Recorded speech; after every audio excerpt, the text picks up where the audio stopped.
मुबारक वसल्लम सल्लल्लाहु अलैहि वसल्लम। हंस देती है वो रोती आँखें, हर दर्द जिगर मिट जाता है। हंस देती है वो रोती आंखें। बच्चा जब रोता है, भूख से तिड़बिड़ाता है और माँ सीने से लगाती है तो बच्चे का रोना बंद हो जाता है। बच्चा 1 रुपया 10 रुपया या 100 रुपया 50 रुपये मांगता है और बाप मोहब्बत से उसे 50 रुपये दे देता है तो बच्चा खुश हो जाता है। और मैंने तो कई बच्चे ऐसे देखे शादीशुदा होने के बाद भी बाप के पास मांगते हैं। 4 छोकरों के अब्बा हो जावे फिर भी वो अपने अब्बा के पास तो पोते भी देखते कि मेरे अब्बा दादा के पास मांगते थे, मेरे को क्या देंगे। तो वो सिस्टम अभी तक है लोगों को, है ना। बाप ने पूरी जिंदगी तुम्हारे पीछे निकाल दी, अब तुम वो है कि बुढ़ापे में उनके पास पैसे मांगो, वो अच्छा नहीं है। लेकिन बाप होता है, कभी भी बच्चा मांगे बाप दे ही देता है। समाज फरमाएगा हंस देती है वो रोती आँखें, हर दर्द जिगर मिट जाता है। हंस देती है वो रोती आँखें, हर दर्द जिगर मिट जाता है।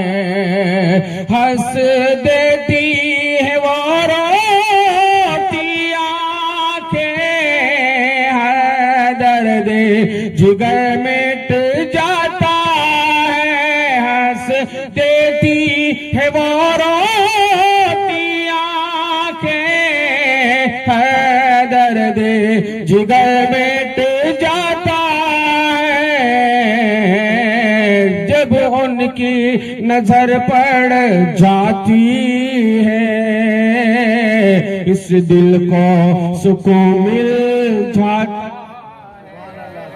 जब उनकी नजर पड़ जाती है, इस दिल को सुकून मिल जाता है। हंस देती है वो रोती आँखें, हर दर्द जिगर मिट जाता है। और समाज बोलेगा माँ से लड़ना, माँ से भिड़ना, बाप के कहने पे ना चलना।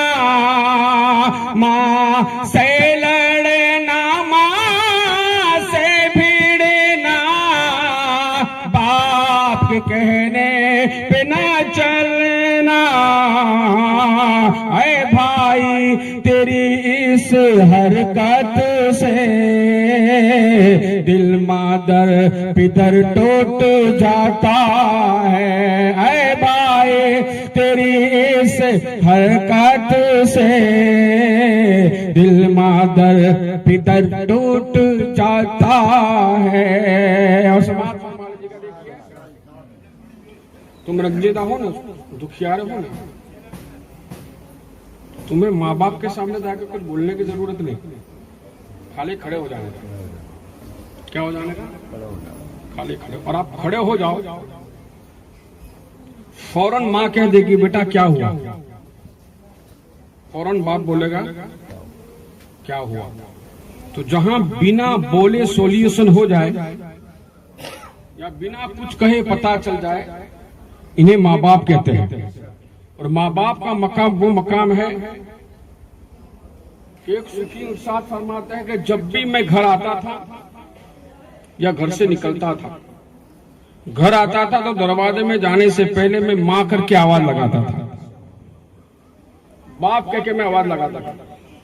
मेरे माँ या मेरे बाप मेरे सामने आ जाते थे, तब इनको देखता था, तब मैं अंदर घर में एंट्री लगाता था।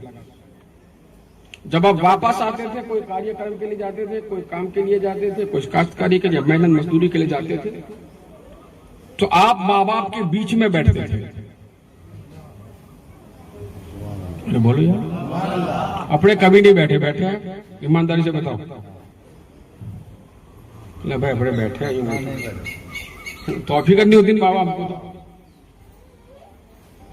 ये सबके साथ में बैठने का अच्छा मौका मिलता है, भाई बंधुओं के साथ में, लूखों के साथ में, नेताओं के साथ में, वडीलों के साथ में, रेबरों के साथ में, है ना, गाँव के चपरासियों के साथ में, सबके साथ में बैठने का अच्छा लगता है। ये सबके साथ में बैठने का एक तरफ है और माँ बाप के साथ में बैठने का एक तरफ है। इसलिए तो लोगों के साथ में बैठेगा तो खाली बैठना गिना जाएगा और माँ बाप के दरमियान में बैठ जाएगा तो ये इबादत लिखी जाएगी। इबादत एक अलग सिचुएशन है, जरा इस बात को समाज फरमा दीजिएगा।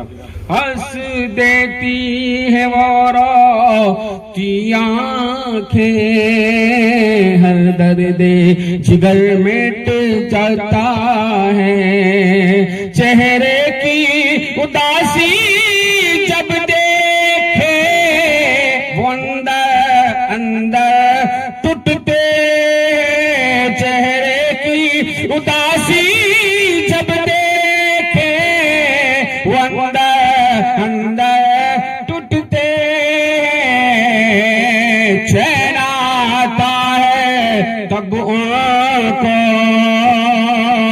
जब चेहरा तेरा खिल जाता है, चैन आता है तब उनको जब चेहरा तेरा खिल जाता है, हंस देती है वो रोती आँखें, हर दर्द जिगर मिट जाता है, कदमों को पकड़ लो तुम उनके, हाथों को बोसे दे डालो, कदमों को पकड़ लो तुम उनके, हाथों को बोसे दे डालो, हंस हंस के उनको तुम देखो, रब का करम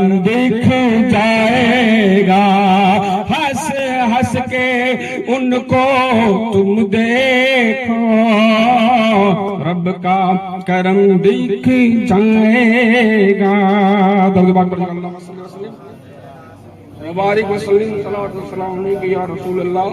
सल्लल्लाहु ताला अलैहि वसल्लम। देखिए आप सब लोग अक्लमंद हैं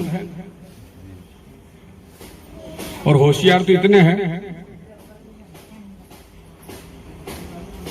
कि बाबा क्या कहेंगे ये आपको खबर है,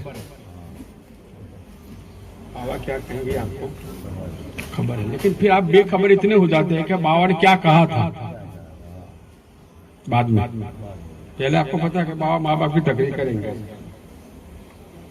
और तकरीर हो जाएंगे, पता खबर नहीं बाबा ने क्या तकरीर में कहा था।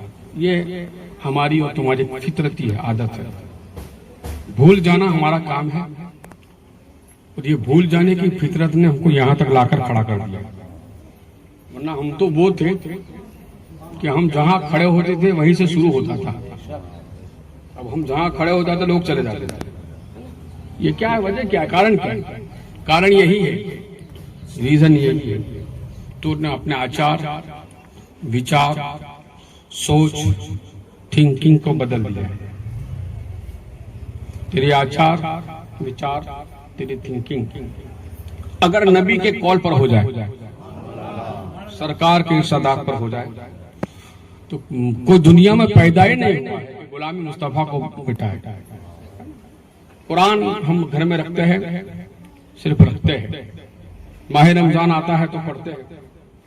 और एक जगह पर तो मैंने ऐसा देखा है कि मुझे कहा जाता है, बोले बाबा अपना बात तो अल्हम्दुलिल्लाह रब्बिल आलमीन, इमाम साहब आते हैं रोज सुबह शाम कुरान, बोलो नहीं यार, इमाम साहब रोज आते हैं बाबा, उन्हें सुबह में कुरान पढ़ते हैं, उन्हें शाम को भी कुरान पढ़ते हैं। तो मगर बेटा तेरे घर में कितने लोग हैं? हम मेरे 3 बेटे हैं, 2 बहुएं हैं, मेरी माँ है, मेरे अब्बा है और मैं हूँ। तुम सब क्या करते थे? हम सब बाबा घर का काम करते थे। और मौलवी साहब क्या करते थे? मौलवी साहब आपके कुरान जाते हैं। मैंने कहा ठीक है। फिर बाबा 500 रुपए मौलवी साहब को मैं बोलो नहीं यार, हदिया देके मौलवी साहब छुट्टे।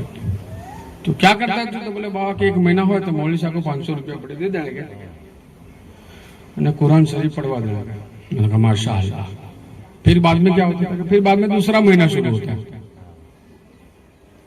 दूसरे महीने फिर मौलवी साहब के पीछे चालू, અને मैंने तो बाबा बोल देगा जियो वहां तक पढ़ो। कौन जिए वहां तक? तू जिए वहां तक, मौलवी साहब जिए वहां तक? तो कहना मौलवी साहब जिए वहां तक कुरान। बहुत पत्ते की बात बता रहा हूँ, जरा ध्यान से सुनिएगा। जैन में शायद मेरी बात आ जाए, मैं सीधी सादी भाषा में बोल रहा हूँ। कुरान पढ़ता रहा, कुरान पढ़ाता रहा, कुरान पढ़ाता रहा। हर महीने 500 रुपये मौलाना को देते रहे। अब आपको मैं एक बात बता दूं, आप अपने घर में रहो, तुमको आसूद के जितने भी लोग तुम्हारे रिश्तेदार हैं, चाहने वाले हैं, दोस्त है, बिरादर है, सब तुमको कोई कहे भाई घबराने का नहीं, तेरे सुबह का टाइम हो, इंशाह का तो अपने घर चले आने। बोला आप जाओगे? अल्लाह भाई चाय पीने जाओगे सुबह में? यूं कहता हूं हाँ क्या नाम बोलो नहीं यार। 1-2 दिन, अरे वो भी 1-2 दिन बुलाए ना, ये भी कहते हैं 24 घंटे थोड़ा बुलाएगा। और जो बुलाए भी तो इसके पीछे से कोई रीजन होगा उसका, क्योंकि अभी मतलब के बिना कोई मोहब्बत नहीं करता।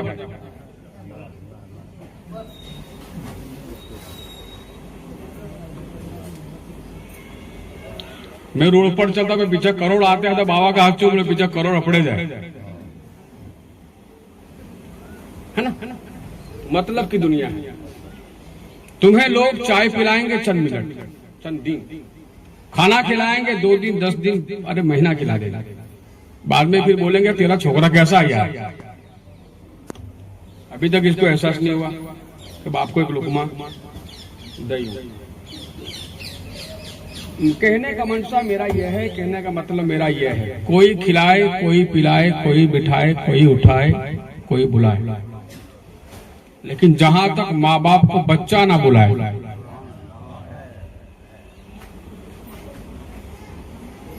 माँ बाप को औलाद ना बुलाए, वहां तक दुनिया जितनी भी बुलाए उसके दिल को तसल्ली नहीं होगी।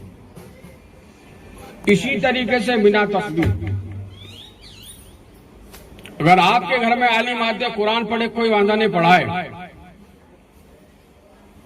500 रुपये नजराना आप देते हैं, दो, कोई हर्ज नहीं, वांदा नहीं दे सकता।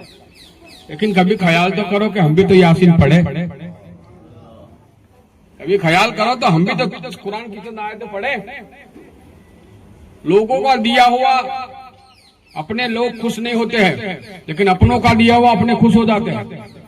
मैं आपको एक बात बताना चाहता हूँ और पूरी जिम्मेदारी के साथ में, हसन बसरी जैसे बुजुर्गों ने दी, इनके इलाके में एक सांप का इंतकाल हो गया तो उनकी छोटी सी बच्ची, समझ लीजिएगा 8-9 साल की बच्ची, बाप इंतकाल हो गया तो वो पीछे पीछे रोती रोती जा रही है। हसन बसरी जैसा जलील कदर बुजुर्ग देख रहा है कि छोटी सी बच्ची रो रही है।